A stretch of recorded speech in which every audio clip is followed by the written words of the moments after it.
Hello guys, welcome back. चलो आगे पढ़ते हैं। ये हमारे इस वीडियो का दूसरा पार्ट है। पार्ट फर्स्ट देखने के लिए मैं लिंक दे दूंगा डिस्क्रिप्शन में, आप वहाँ से देख सकते हैं पार्ट फर्स्ट। तो बच्चों, ये पार्ट थोड़ा सा कैलकुलेटिव होने वाला है। मुश्किल कुछ नहीं है, बस थोड़ा सा कैलकुलेटिव है, चल जाएगा। हमने पीछे कहाँ क्या किया था, याद हो तो आपको कुछ? हमने क्या पढ़ा था? Angular momentum. क्या पढ़ा था? Angular momentum. Angular momentum L is equal to mvr हमने पढ़ा था। और हमने क्या किया था? बोहर का पोस्टुलेट क्या था कि जो इलेक्ट्रॉन रिवॉल्विंग थे, इलेक्ट्रॉन रिवॉल्व थे ऑर्बिट्स में, वो किसके इंटीग्रल थे? NH/2π, वो भी L के इक्वल था। तो ये चीज़ हमने दोनों इक्वल कर ली। क्या कर ली? दोनों इक्वल आ जाएगी, दोनों एंगुलर मोमेंटम है। तो यहाँ से हमें क्या मिला? mvr is equal to NH/2π। क्या मिला हमें? mvr is equal to NH/2π। तो ये क्या होता है? इसे क्या बोलते हैं? Bohr quantization condition. क्या बोलते हैं? Bohr quantization condition. और mvr को क्या बोलते हैं? Orbital angular momentum. और यहाँ पे क्या होती है बच्चों? Radius of atomic. h क्या होता है? Planck constant. प्लैंक कांस्टेंट कहाँ से आता है बेटा? Light theory. कहाँ से? लाइट थ्योरी से पढ़ते हैं हम प्लैंक, जिसकी वैल्यू होती है 6.636 इंटू 10⁻³ जूल सेकेंड। बच्चों, अगर आप अपने नोट्स बना लो तो बेटर रहेगा, साथ ही साथ अपना पेन लेके शायद और भी अच्छे से हो पाएगा उससे। तो चलो हम आगे पढ़ते हैं बोहर मॉडल के फोर्थ पोस्टुलेट के ऊपर। बोहर क्या कहते हैं? बोहर सर क्या कहते थे कि वाइल रिवॉल्विंग, जब देखा था हमने इलेक्ट्रॉन रिवॉल्व कर रहे हैं किसमें? ऑर्बिट्स में। तो द इलेक्ट्रोस्टैटिक फोर्स, क्या? Electrostatic force between electron and nucleus. Electrostatic force between electron and nucleus provides, क्या प्रोवाइड करता है? Centripetal force. क्या प्रोवाइड करता है? Centripetal force. कैसे? आप ये देखिए, ये बीच में क्या है? न्यूक्लियस। यहाँ पे क्या है? क्या है? इलेक्ट्रॉन। इलेक्ट्रॉन रिवॉल्व करता है तो इसके पास कोई फोर्स है, क्या बोलते हैं उसको? Electrostatic force. और इलेक्ट्रोस्टैटिक फोर्स से ही क्या जनरेट हुआ? Centripetal force. वो सेंट्रीपिटल फोर्स क्या करता है? इलेक्ट्रॉन को न्यूक्लियर की तरफ अट्रैक्ट कर रहा है। क्या कर रहा है? अट्रैक्ट कर रहा है। तो यहाँ से हम क्या निकाल सकते हैं कि Fe है, जो Fe force of electrostatic is equal to centripetal force. उसके बाद देखेंगे हम दो चार्ज लेंगे, Q1 Q2, R डिस्टेंस दोनों के बीच। क्या निकल के आएगा हमारे पास? Electric force 1/4πε0 Q1 Q2 upon R²। आप इसको लिख लीजिए, आगे याद काम आएगा। हम यहाँ से क्या देखेंगे कि जो चार्जेस हैं, चार्जेस अगर अपोजिट होंगे तो क्या होगा? अट्रैक्शन। सेम होंगे तो रिपल्सन। ये हमें नेचुरल सी बात पता होती है, फिर भी मैंने बता दिया, रिवीजन हो जाएगा इस तरह से। आगे चलते हैं बेटा हम। अब हम क्या देख रहे हैं? आपको क्या दिख रहा है कि यहाँ पे क्या है, क्या लग रहा है? एक एग्जांपल ले रहे हैं हम किसका? सेंट्रीपिटल फोर्स क्या होता है? mv²/r। कैसे पता चला ये? Let us suppose this is nucleus, radius, ये इलेक्ट्रॉन रिवॉल्व कर रहा है विद मास m। क्या? ये कोई मास m में रिवॉल्व कर रहा है, तो इसकी किस वेलोसिटी से? v वेलोसिटी से। And this is force of centripetal force. तो सेंट्रीपिटल फोर्स का फॉर्मूला क्या होगा? mv²/r। mv² लिख लिया आपने। तो आपने क्या देखा? फोर्स किसके इक्वल हो जाएगा? किसके इक्वल हो जाएगा? तो आपको हमें पता है ये दोनों चीज़ इक्वल हैं। तो mv² इज इक्वल टू 1/4ε0। ये चीज़ हो जाएगी, ये चीज़ हो जाएगी हमारी। क्या हो जाएगी? mv²/r 1/4πε0 EZE²/r²। अब आपको पता लगेगा ये Z और EZE क्या है? ये क्या है? Z और ZE। E हमें क्या दिखा, यहाँ क्या दिख रहा है? E क्या है? ये चार्ज। हमने दो चार्ज लेने थे ना इसमें, Q1 एंड Q2। E क्या है? इलेक्ट्रॉन का चार्ज। और ZE न्यूक्लियस का चार्ज। हमने ZE को प्लस ZE क्यों लिखा है? ये भी समझते हैं हम आगे। आइए देखिए, हमें क्या पता है कि न्यूक्लियस के पास प्रोटॉन होते हैं, प्रोटॉन्स पे एक प्रोटॉन पे कितना चार्ज होता है, नेगेटिव, सॉरी ई होता है चार्ज। और न्यूक्लियस के पास क्या होता है, एटॉमिक नंबर जेड। तो हमने क्या किया, बहुत सारे चार्ज होंगे पॉजिटिव चार्ज, तो हमने क्या लिखा कि जेड ई और बहुत सारे पॉजिटिव चार्ज होंगे, तो न्यूक्लियस का क्या चार्ज बना दिया, प्लस जेड ई। तो Q2 की वैल्यू होगी प्लस जेड ई और Q1 हो गया इलेक्ट्रॉन का चार्ज। तो हमें वहाँ से वैल्यू पुट करके क्या मिल जाएगा, 1/4 epsilon not E Z E R square. चलिए हम आगे चलते हैं अपनी कैलकुलेशन की तरफ। जो इसको रीअरेंज करने के बाद हमारे पास क्या आता है, 1/4 pi epsilon naught z e square upon r square is equal to m v square upon r. इसको हम इक्वेशन नंबर 2 नाम दे लेते हैं, आगे काम आएगी हमारे डेरिवेशन में। इक्वेशन नंबर 1 कौन सी थी हमारी, हमने जो पहले ड्राइव की थी, m v r is equal to n h upon 2 pi. ये कौन सी इक्वेशन थी, बोहर क्वांटाइजेशन कंडीशन। चलिए हम अपनी क्लास को आगे लेके चलते हैं। अब हम अगला पोस्टुलेट पढ़ेंगे, बोहर का क्या कहता है। बोहर फिफ्थ पोस्टुलेट में, while revolving electron in particle orbit, while revolving in a particular orbit either it energy gains और एनर्जी लूज। क्या कह रहा है कि जब ऑर्बिट में इलेक्ट्रॉन रिवॉल्व करता है तो क्या करता है, या तो एनर्जी को गेन करेगा या लूज़ करेगा, या तो गेन करेगा लूज़ करेगा। हमें पता है क्या होता है कि एनर्जी ऑफ ए सेल क्या है, फिक्स्ड है। क्या है, फिक्स है। तो बोहर ने क्या किया, सेल्स का एक नया नाम दिया। क्या, सेल्स को क्या बोला उसने, स्टेशनरी एनर्जी लेवल्स। क्या बोला, स्टेशनरी एनर्जी लेवल्स। एन की वैल्यू 1 होगी तो के सेल, एन की वैल्यू 2 होगी तो एल, एन 3 होगा तो एम, एन 4 होगा तो एन। अब हमने 5 पोस्टुलेट्स पढ़ लिए। अभी थोड़ा सा कैलकुलेशन का पार्ट है, हम देखते हैं। बिल्कुल इजी है, जस्ट एक दूसरे के रिलेटेड है। उसके बाद हम आगे पोस्टुलेट्स पढ़ेंगे। तो हमें क्या क्या निकालना है यहाँ पे, हमें रेडियस निकालनी है, रेडियस ऑफ इलेक्ट्रॉन, हमें वेलोसिटी निकालनी है, काइनेटिक एनर्जी निकाल लेंगे हम, पोटेंशियल एनर्जी निकाल लेंगे और टोटल एनर्जी निकाल लेंगे। हमारी इक्वेशन फर्स्ट क्या थी, आपने रिमाइंड किया हो तो, m v r equal to n h pi, n h upon 2 pi. आपको याद थी ये चीज़। और सेकंड इक्वेशन क्या थी हमारी, m v square upon r 1/4 pi epsilon z e square upon r square. क्या किया हमने, जैसे कि आप देख पा रहे हैं, फर्स्ट इक्वेशन में हमने क्या किया, स्क्वेयरिंग बोथ साइड कर दिया। क्या कर दिया, स्क्वेयरिंग बोथ साइड, जिससे क्या हुआ, हमें ये ऐसी चीज़ मिल सके, m v square r square N square h square upon 4 pi r square. उसके बाद क्या करेंगे, हम दोनों इक्वेशंस को डिवाइड कर देंगे। क्या कर देंगे, दोनों इक्वेशंस को डिवाइड, ताकि हमें रिलेशन मिल सके, किसके बीच, आर के बीच और उसके बीच। चलिए हम आगे देखते हैं। हमारे दोनों को डिवाइड करने के बाद ये चीज़ आती है, n square h square upon pi epsilon naught r square z e square m r square. दोनों साइड से हम आर स्क्वायर से आर कैंसिल कर देंगे। उसके बाद क्या करेंगे, हम रीअरेंज कर लेंगे, इस आर को यहीं रखेंगे हम,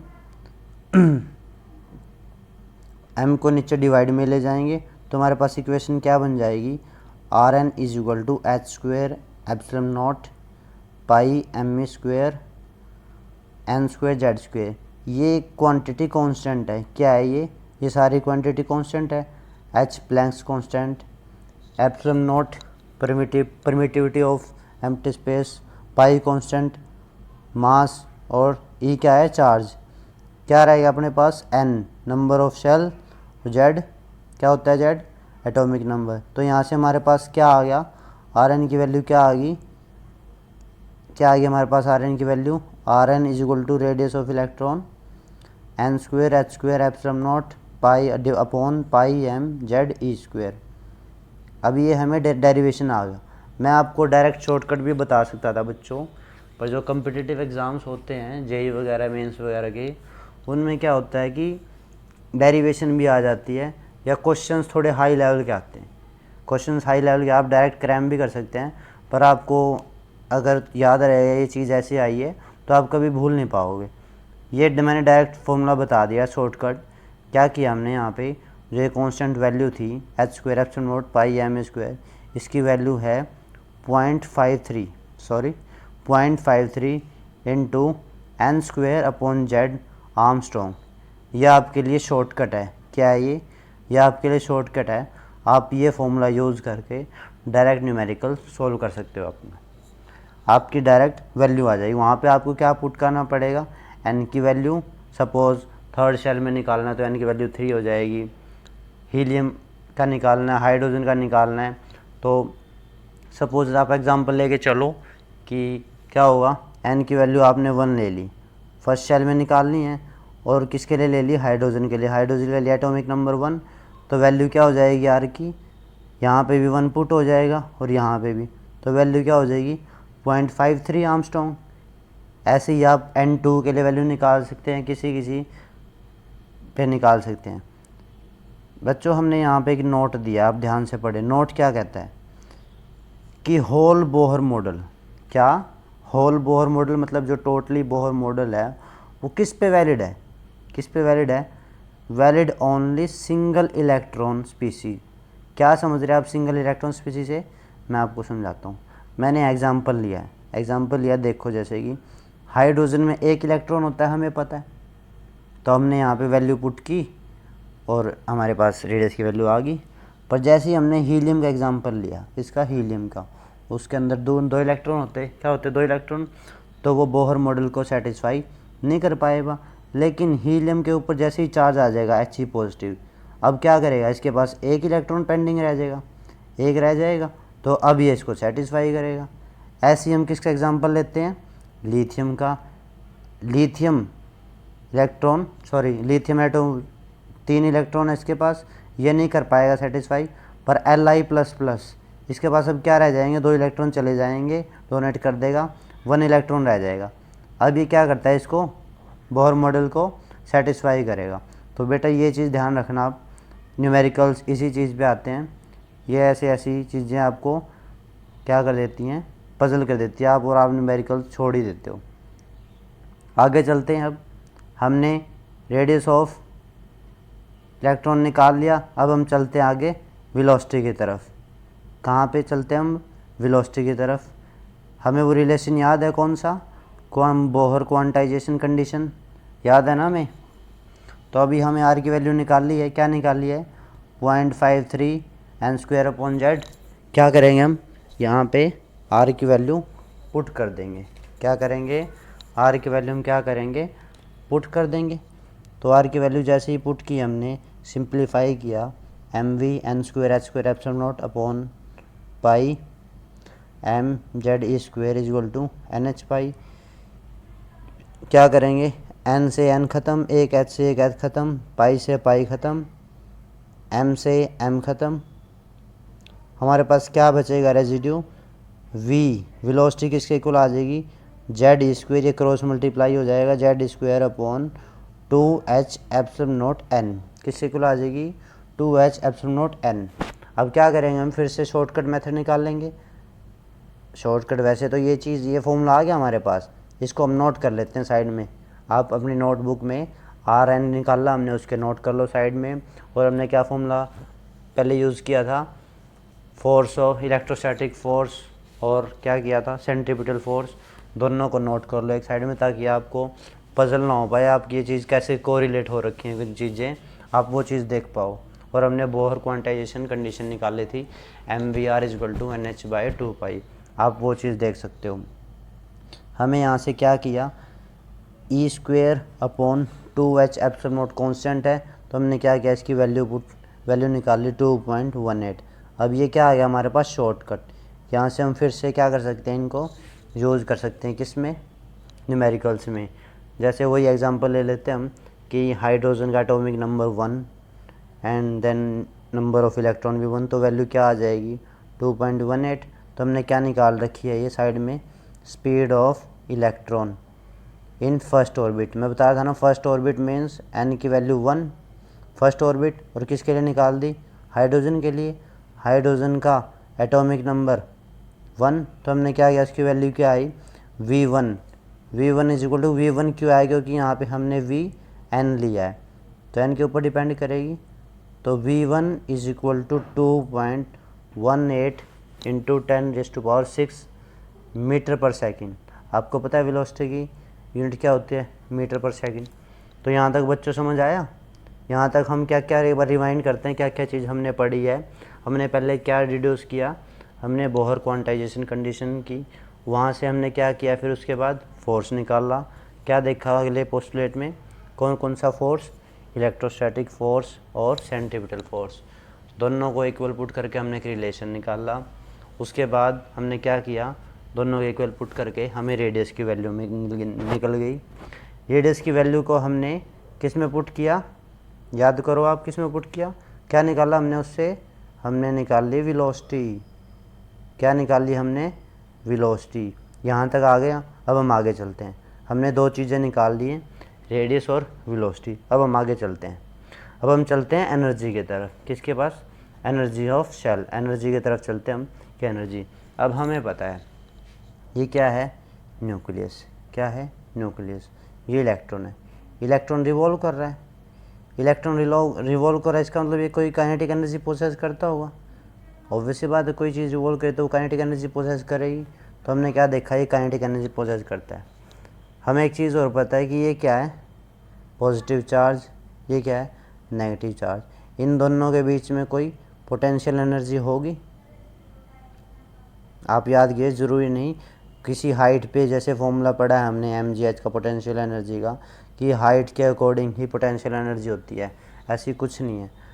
ये दो चार्जेस के बीच में भी पोटेंशियल एनर्जी होती है, दो मास के बीच में भी होती है, दो मास के बीच में भी हो सकती। मैंने साइड में लिख दिया है नोट्स के अंदर, आप भी अपने ऐसे ही नोट्स बना लीजिए, आप बेटर रहेगा आप अपने हैंड से हाथ से लिखें। तो देखो हमने क्या लिखा है, अगर क्या चार्जेस के बीच में होगा तो वो पोटेंशियल एनर्जी कौन सी हो जाएगी, इलेक्ट्रोस्टैटिक पोटेंशियल एनर्जी। कौन सी, इलेक्ट्रोस्टैटिक। क्यों, क्योंकि वो चार्जेस के बीच में है।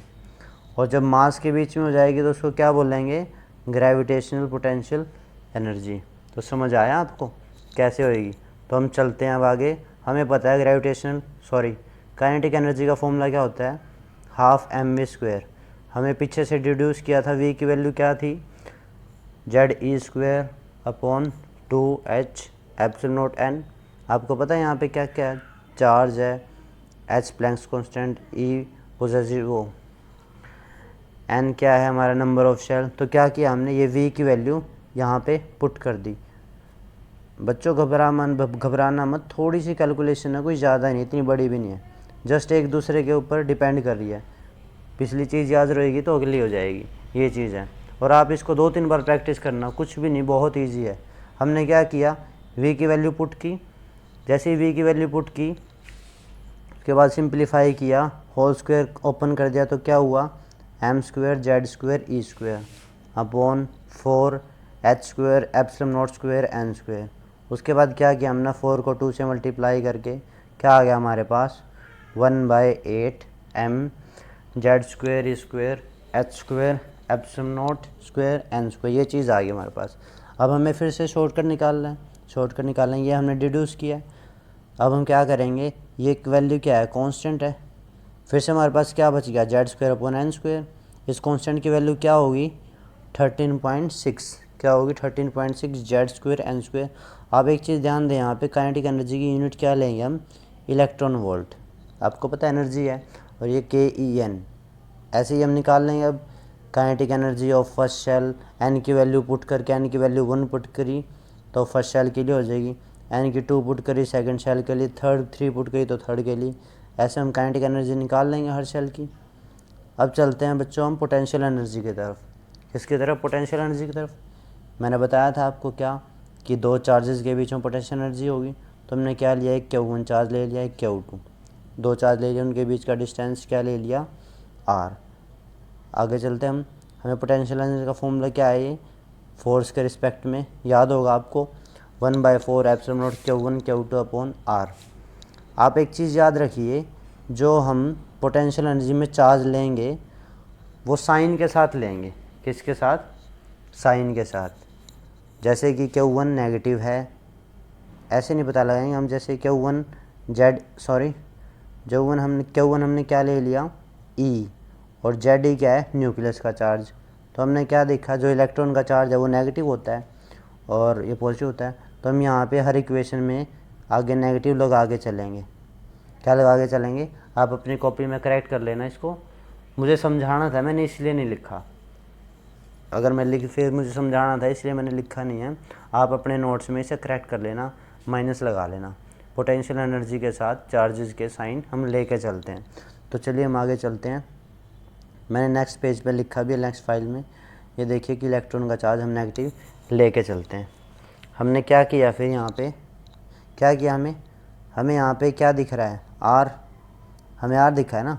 अब जो हमने वैल्यू पीछे निकाल ली थी उनका यूज़ होएगा। अब क्या होएगा, यूज़। मैंने आपको बोला था ना साइड में आप लिख लो तो आपका यूज़ होएगा। अब आर की वैल्यू हमने पुट कर दी। क्या कर दिया, आर की value put.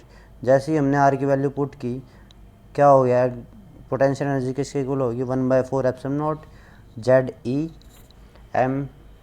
Square N square H square epsilon not square. यहाँ पे क्या किया, मैंने लिख भी दिया है कि यहाँ पे क्या पुट करा हमें, आर की वैल्यू पुट किया ताकि आप कन्फ्यूज़ ना हो, फिर हमने क्या किया, इसको रीअरेंज कर दिया। रीअरेंज करने के बाद हमारे पास क्या वैल्यू आई पोटेंशियल एनर्जी की, ये आई। अभी इस टू को मत देखना, इसको भी बताऊंगा मैं आपको। पहले आप ये चीज़ देखिए, पोटेंशियल एनर्जी किसके इक्वल आ गई, mz स्क्वायर e⁴।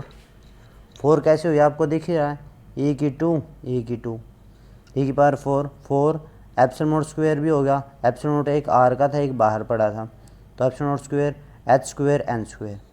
अभी हमने पीछे डिड्यूस किया था काइनेटिक एनर्जी को, क्या किया था, वहाँ पे क्या हुआ था, 1/8 हमारे पास यही निकल के आई थी, 1/8 me⁴ Z square upon N square 8H square epsilon not square. अब आप एक चीज़ देखिए, मैंने इसलिए पास में लिख दिए हैं ये दोनों।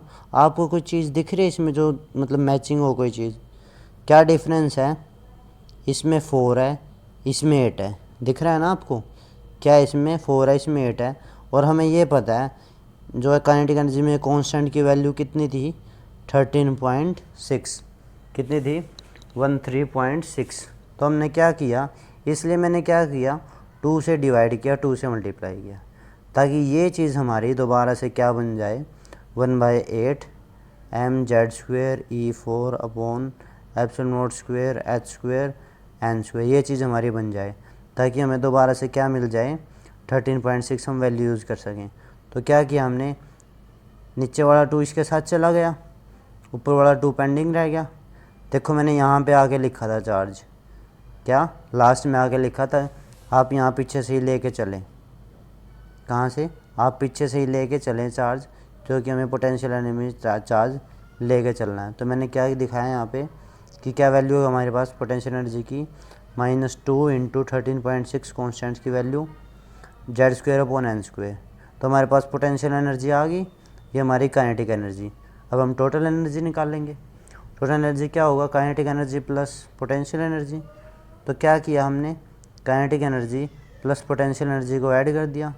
क्या किया, इन दोनों को ऐड किया, तो दोनों को ऐड करेंगे तो क्या होएगा, -2 + 1।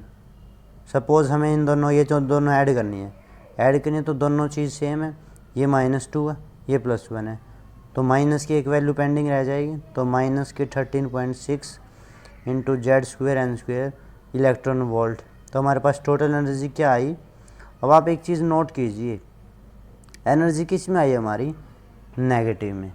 किस में आई है, नेगेटिव में। और हम n की कोई भी वैल्यू पुट करें, n की 1 पुट करें या 2 करें या 3 करें या 4 करें, कोई भी सेल लो, उसमें क्या होगी, टोटल एनर्जी क्या आएगी, नेगेटिव ही आएगी। ये मैंने लिख भी दिया सामने, total energy is negative of any shell. कोई भी किसी भी सेल की बात करें, किसी भी एटम के लिए, किसी भी इलेक्ट्रॉन के लिए क्या आएगी। अब हमने आगे निकाल रखी है क्या, टोटल एनर्जी ऑफ इलेक्ट्रॉन, किसकी, nth सेल की। किसकी निकाल रखी है, nth सेल की, किसकी, हाइड्रोजन एटम के लिए। अब मैंने हाइड्रोजन के लिए क्यों निकाल ली, अभी आपको पता चलेगा, अभी मैं आपको बताऊंगा। तो क्यों निकाल ली हमने हाइड्रोजन के लिए, तो हमें फॉर्मूला पता था, क्या था, -13.6 Z square N square. Hydrogen के लिए N1 हो जाएगा फर्स्ट शेल निकालना है हमने, सॉरी nth शेल के लिए छोड़ो, एटॉमिक नंबर 1 हो जाएगा तो हमारे पास N1 की वैल्यू कितनी आ जाएगी, -13.6 इलेक्ट्रॉन वोल्ट। क्या आ जाएगी, -13.6। ऐसी हम किसकी वैल्यू निकाल लेंगे, N2 के लिए भी निकाल लेंगे। N2 number of shell 2 put करेंगे, एटॉमिक नंबर तो 1 ही रहेगा ना हाइड्रोजन के लिए, तो N2 वैल्यू पुट की तो क्या आ गया, -3.4 इलेक्ट्रॉन वोल्ट। N3 पुट किया तो -1.5 और N4 पुट किया तो -0.85 इलेक्ट्रॉन वोल्ट। अब मैं बताऊंगा आपको मैंने आपको ये चीज़ क्यों निकलवाई।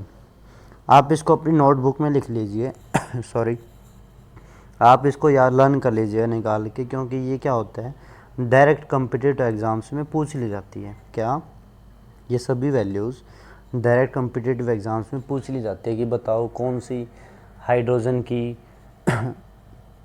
वैल्यू है टोटल एनर्जी की, कौन से सेल की है, तो ये चीज़ें पूछ ली जाती हैं डायरेक्ट जेई एग्ज़ाम्स में, मेंस में ये चीज़ें पूछ ली जाती है कॉम्पिटिटिव एग्ज़ाम्स में।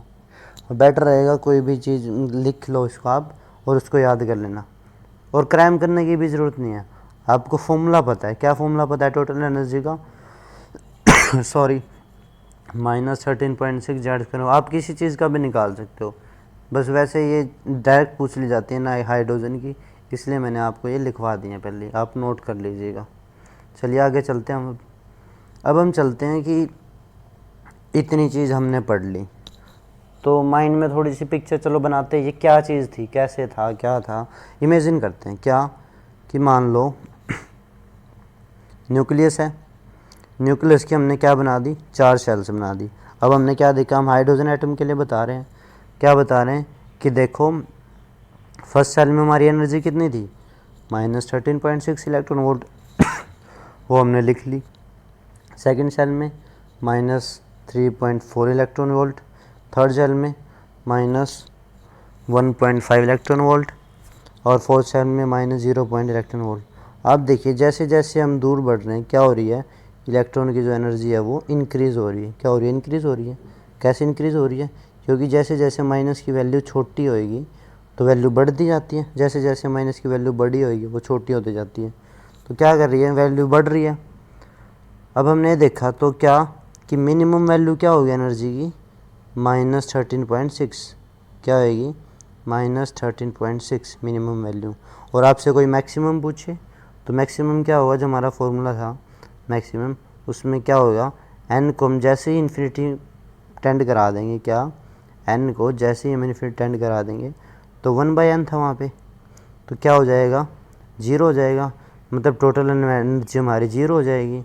और एनर्जी 0 होने का मतलब क्या है कि electron is free from nucleus, कि इलेक्ट्रॉन फ्री हो जाएगा न्यूक्लियस से, एनर्जी 0 हो जाएगी।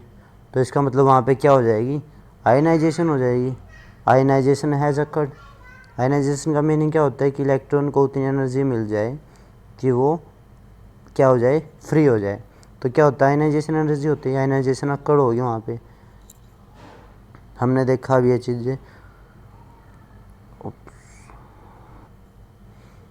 गाइस हम कहाँ पर थे, क्या पढ़ रहे थे हम कि इलेक्ट्रॉन क्या कर देंगे, जब इलेक्ट्रॉन की एनर्जी 0 हो जाएगी तो फ्री हो जाएंगे न्यूक्लियस से, क्या हो जाएगा वहाँ पे, आयनाइजेशन हो गया।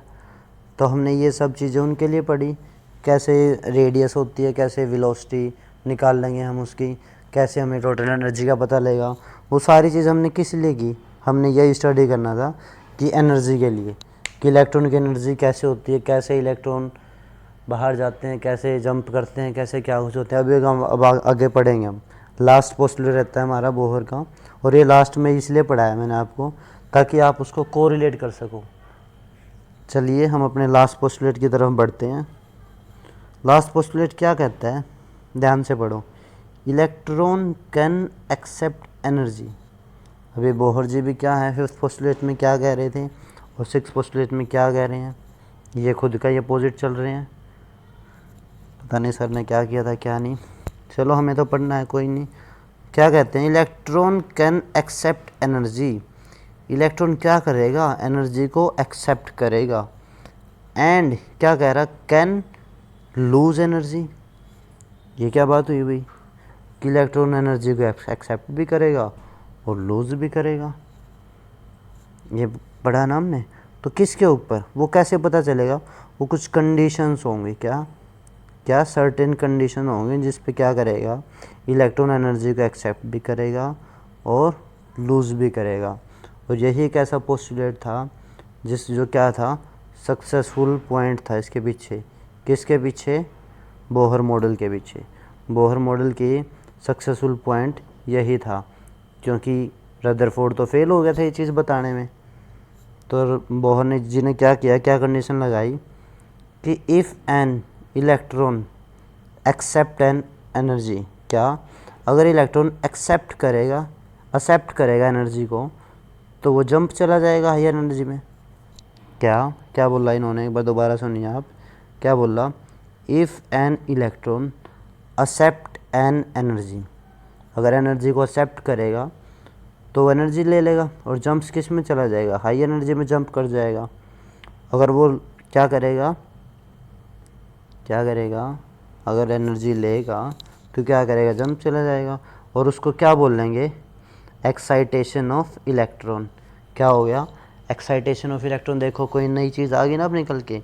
एक्साइटेशन ऑफ इलेक्ट्रॉन से हम क्या समझते हैं कि जब कोई इलेक्ट्रॉन क्या करेगा, एनर्जी को एक्सेप्ट करेगा, तो वो क्या करेगा, हाइयर एनर्जी में जंप कर जाएगा।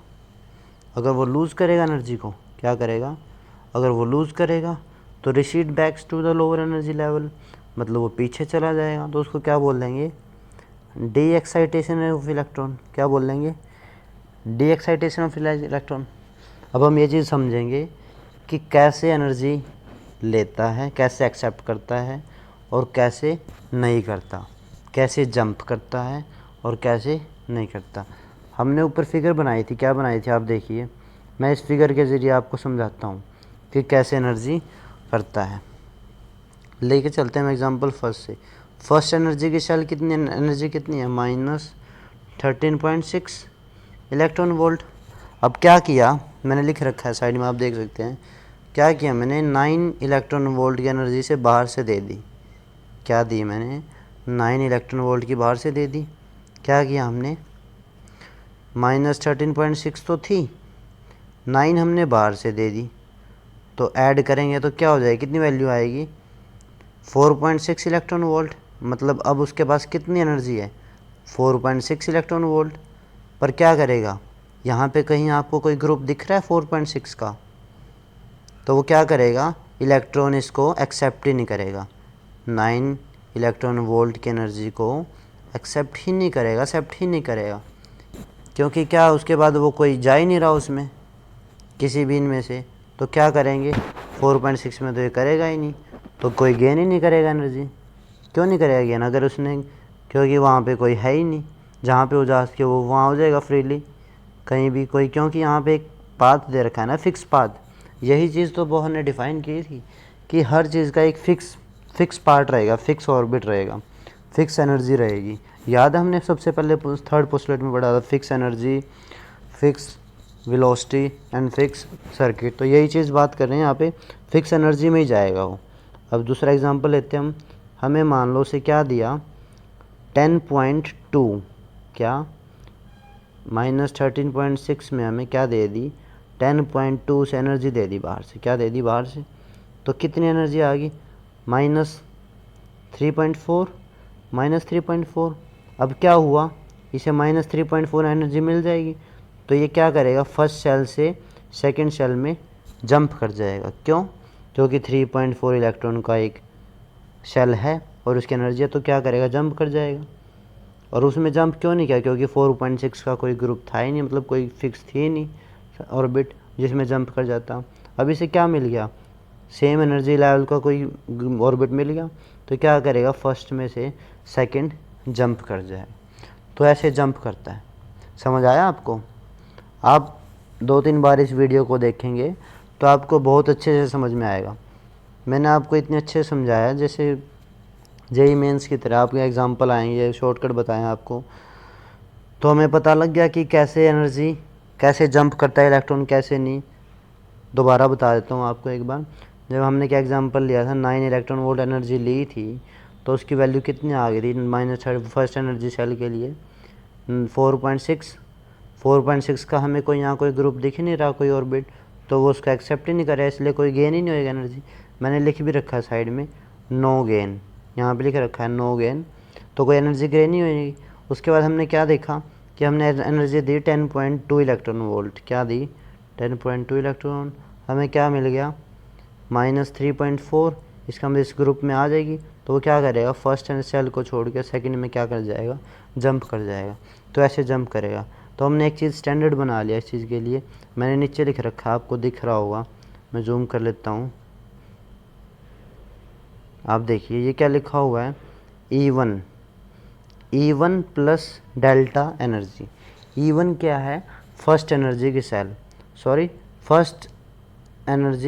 फर्स्ट सेल की एनर्जी -13.6। क्या किया हमने, डेल्टा एच डेल्टा ई हमने कोई बाहर से एनर्जी दी, तो वो एनर्जी को गेन या लूज़ तब करेगा जब उनकी वैल्यू किसके इक्वल आए, या तो E2 के इक्वल आए, एनर्जी ऑफ सेकंड -3.4, या E1 में इतनी ऐड करें कि E3 की वैल्यू आए या E4 की वैल्यू आए। अगर कोई और वैल्यू आएगी, जैसे हमने देखा था क्या वैल्यू आई थी 4.6, तो वो नहीं करेगा। तो ये चीज़ क्या है, ये चीज़ ये दिखाती है कि E1 के अंदर एनर्जी, फर्स्ट एनर्जी सेल के अंदर हम जितनी एनर्जी डालेंगे डेल्टा ई बाहर से, अगर वो E2 के इक्वल आ गई तो वो जंप कर जाएगा, नहीं तो वो गेन ही नहीं करेगा कोई भी। तो आज बेटा ये हमारा बहुत कंप्लीट हुआ। आपको कोई भी दिक्कत आए वीडियो में, कोई भी क्वेरी हो तो आप कमेंट कर सकते हैं, आपको रिप्लाई मिल जाएगा। मैं कमेंट्स पढ़ता रहता हूँ, क्या बच्चों के डाउट्स है क्या नहीं।